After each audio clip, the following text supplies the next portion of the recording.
¿Qué tal a todos? Bien, pues en esta ocasión vamos a hablar un poquito de lo que es cómo avanza la ciencia. En realidad podemos tener una idea que puede parecer bastante progresista, ¿no? O sea, ¿a qué me refiero en este sentido? En el que va progresando peldaño tras peldaño, se va construyendo poco a poco a sí misma, ¿no? Y esto engañosamente puede parecer cierto debido a la forma en que lo aprendemos. Sin embargo, no es tan así. Y tenemos varios ejemplos de eso.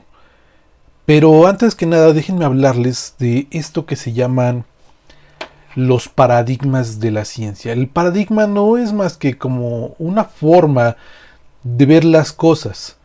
Y si tú cambias de paradigma, lo que haces es cambiar el modo en el que ves las cosas. ¿A qué voy con esto?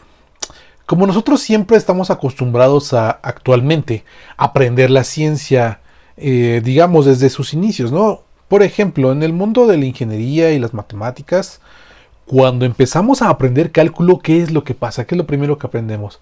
Ok, sí nos asustan con las definiciones de límite, sucesiones, series infinitas, y nos empiezan a meter muchos conceptos, ¿no? Pero conforme vamos avanzando, todos los conocimientos van acomodándose de modo que puedas ir escalando poco a poco. Y no te das cuenta y de repente ya avanzas, ya entiendes el concepto de derivadas, entiendes el concepto de integrales, o al menos lo manejas. Y no te das cuenta, pero lo que estás aprendiendo ahí no fue un cambio de paradigma, sino estás aprendiendo pues de modo progresista, ¿no? Lo que estás haciendo es ir por peldaños, por decirlo así, poniendo una base muy sólida abajo y yendo poco a poco construyendo hacia arriba, ¿no? Si tú sigues con este tipo de aprendizaje, te vas a ir con la idea que es un poco, eh, artificial sobre cómo se van dando las cosas, ¿no? Porque después ya empiezas a abordar otro tipo de cosas dentro del cálculo, empiezas a ver el cálculo de varias variables, después empiezas a ver el cálculo variacional, después empiezas a ver ya diferentes tipos de cosas dentro del mismo mundo del cálculo. Y esto, pues si bien, pues correcto, porque es un modo intuitivo en el que tú puedes ir construyendo el conocimiento, y está bien, es bueno hacerlo. De hecho, creo que es lo mejor. Pero nos perdemos en la historia cómo se fueron dando las cosas. Y la verdad es que en la historia las cosas se van dando de un modo muy extraño, en el que de repente pues alguien empieza a verlo de un modo, y de repente otra persona salta por ahí y dice, es que yo lo veo de otro modo, y empiezas a verlo de ese otro modo y dices, oh, está muy interesante. Entonces yo también voy a tratar de abordar de ese punto de vista. Y empieza a abordarlo desde otro punto de vista. Por ejemplo, en esto del cálculo, pues el cálculo sí se desarrolla y se desarrolla y se van dando las cosas. Pero después, dentro del mundo del cálculo, nosotros estamos acostumbrados dentro de la academia a incluso ver en algunas secciones algo de lo que se llama la geometría diferencial. Y lo vemos como mismas, como partes del cálculo todavía, ¿no? Esta geometría diferencial, ¿qué es lo que tiene de diferente? Pues por ejemplo, en el cálculo diferencial, el cálculo integral, pues te hablaban de funciones y te interesaba ver el comportamiento de las funciones. De repente pasas a funciones de 2 variables, de 3 variables, ok, muy bien.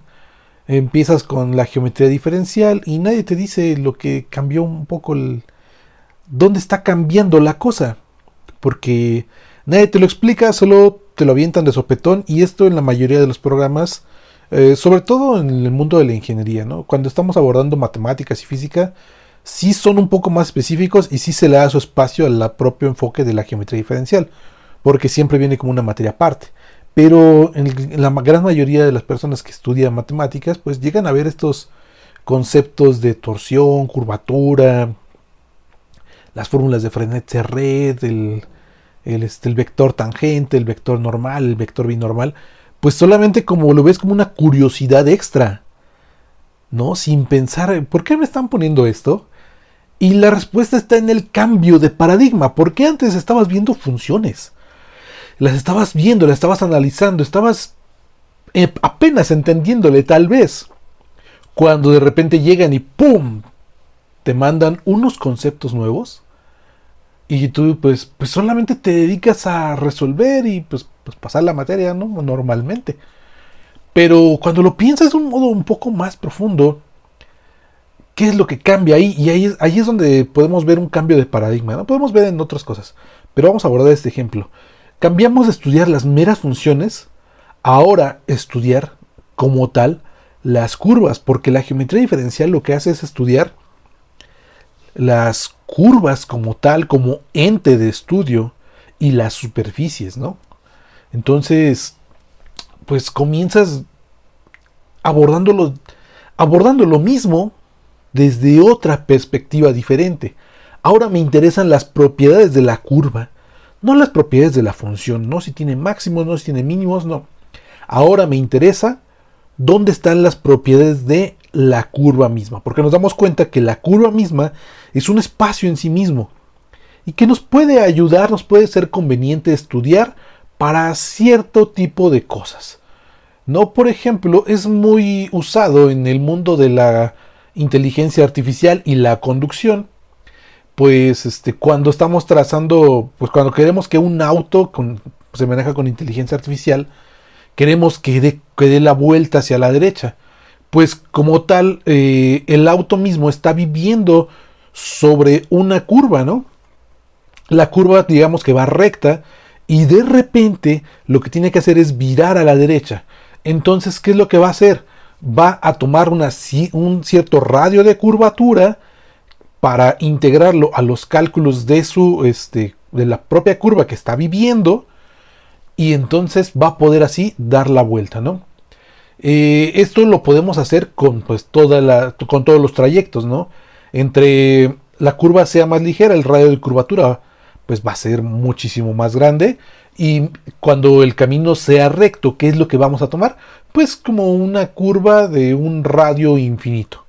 Y si bien no le podemos representar a una computadora un infinito, pues sí podemos hacer una representación de un radio extremadamente grande.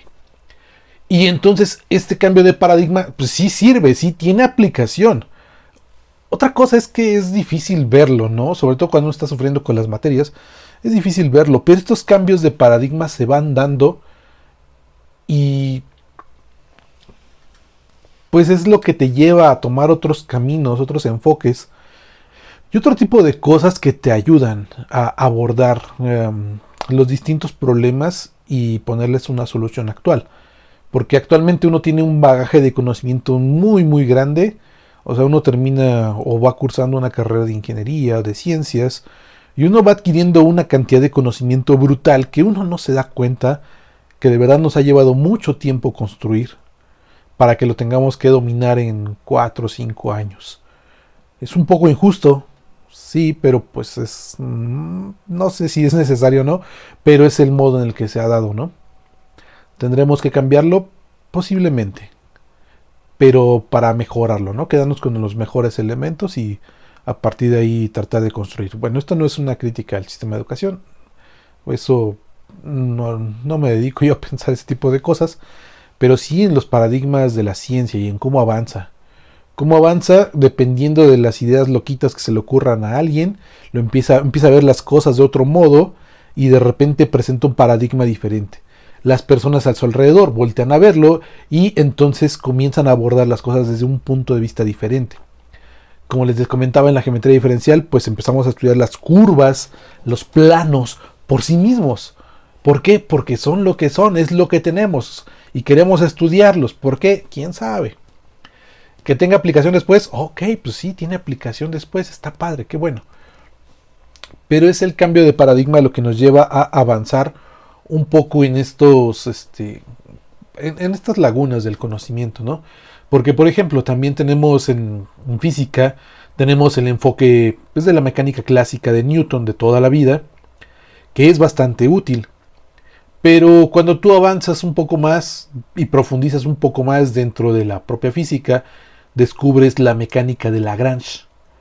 Y con la dinámica de Lagrange, la mecánica de Lagrange, pues tú qué es lo que haces? Un análisis energético, ¿no? Con el cual tú puedes determinar las fuerzas, poder establecer la ecuación que vas a resolver y obtener las ecuaciones del movimiento, o sea, predecir cómo se va a mover un cuerpo a lo largo, pues, de la evolución que tenga en el tiempo, ¿no? O en su existencia temporal, por decirlo así, ¿no? Por poner algo. Ahora, esto puede seguirse todavía avanzando más, porque si seguimos avanzando, mi conocimiento llega hasta acá, pues avanzamos y llegamos a la mecánica de Hamilton, la que nos permite abordar los sistemas dinámicos y nos permite obtener cuál es la ventaja que tenía sobre Lagrange. Seguimos teniendo un análisis energético, pero en lugar ahora de tener una ecuación diferencial de segundo orden, ahora lo que tenemos son dos ecuaciones diferenciales de primer orden, las cuales vamos a resolver. Y puede que sea un poco más sencillo hacerlo. Esto nos permite abordar otro tipo de problemas, pero es, o de nuevo, otra perspectiva completamente diferente. Cuál te guste más, cuál te guste menos, pues ya dependerá de ti, ¿no? Seguimos avanzando con todo esto, pues también tenemos los enfoques.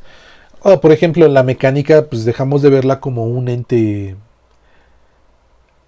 totalmente perpetuo cuando de repente descubrimos que alguien nos hace ver que existe la relatividad especial y la relatividad general, y entonces cambiamos incluso los paradigmas de movimiento ahora, ¿no? Ahora el movimiento relativo es verdaderamente muy relativo, muy específico sobre el marco de referencia que le estemos viendo las cosas.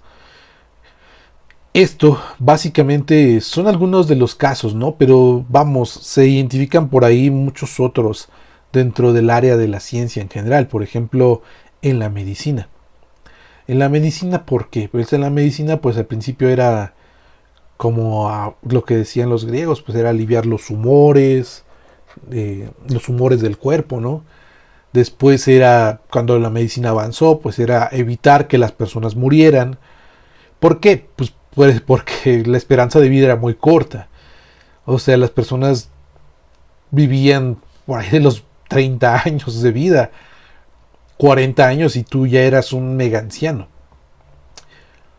Entonces, el paradigma cambió ahora de curar los humores, que era pues, un aspecto medio místico, entender la medicina como un aspecto medio místico. Cambia el paradigma ahora a evitar que se mueran las personas. Luego venimos al cambiar, al avanzar más la ciencia, viene ya el poder tratar las enfermedades. Cuando Pasteur hace investigaciones y ese tipo de cosas y descubren los antibióticos, pues ya empezamos a tratar las enfermedades como tal. Y el paradigma, si se dan cuenta, actualmente está cambiando. Está cambiando en el aspecto de que hay que prevenir. Estamos ya tratando de llevar una cultura de la prevención de las enfermedades, ¿no? Por eso se nos insta a hacer ejercicio, a tener buenos hábitos, a incluso tratar de cuidar nuestra salud mental, y pues ya hay especialistas para cada una de estas cosas, ¿no? Ya no nada más es un doctor en general, sino ya hay especialistas para cada una de estas cosas. Ahí nacen pues otras profesiones como la nutrición, la psicología, la psiquiatría y demás cosas, ¿no? O sea, estos cambios de paradigmas se van. Si ustedes vayan a cualquier parte de la ciencia que vean ustedes y analícenlo y véanlo. Y si no me creen a mí, hay personas que lo explican muchísimo mejor que yo, con un poco más de rigor. Pueden leerlo en los libros en el libro de La estructura de las revoluciones científicas de Thomas Kuhn, si no estoy mal. Él era un físico que se dedicaba a analizar cosas raras, ¿no?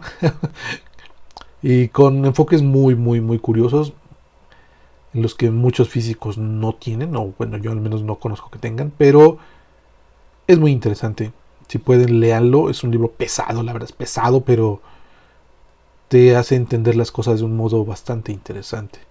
Entonces, bueno, pues nada, esto es lo que estaba pensando en estos días. Eso es como parte, ya saben, que siempre esto es como algo de lo que no tengo a quien contarle y pues simplemente lo platico aquí para el que quiera escucharlo, ¿no? Ya, esperando que se encuentren bien y pues nos vemos en otro momento. Hasta luego.